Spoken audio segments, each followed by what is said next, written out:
Ça peut donner vraiment un message signifiant de dire qu'il n'y a pas que les gens modestes à qui on demande de faire des efforts, mais également quand on a un beau joujou comme un jet privé, on paye aussi un petit peu pour l'utilisation. Merci Madame la Présidente.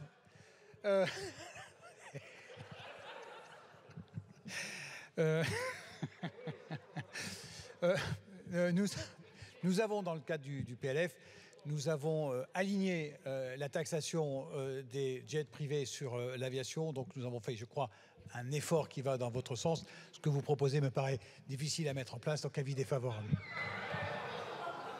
Je trouve que c'est quand même prendre avec un peu de mépris des propositions. Contrairement à ce que vous dites, très facile à mettre en œuvre. Et je suis sûr qu'il y a plein de programmeurs dans le monde qui s'amusent déjà à suivre les jets privés. Votre système me paraît complexe. J'imagine les avions en train d'éviter l'espace aérien français. Je voudrais quand même signaler à nos collègues de la minorité présidentielle que ce soir, vous goûtez à nouveau, et pas pour longtemps, les satisfactions du vote majoritaire. Profitez-en.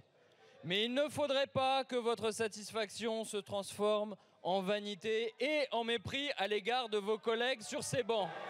Un avion sur 10 qui décolle est un jet privé. 40% de ces vols se feraient à vide. À vide. En 2019, ils ont émis 400 kilotonnes de CO2. C'est autant que 180 000 voitures thermiques par an. Un voyage en jet privé rejette 4 fois plus de gaz à effet de serre qu'un voyage en avion commercial et 100 fois plus qu'un voyage en train. Comme je vous le disais tout à l'heure, certains dans ce pays se gavent de CO2.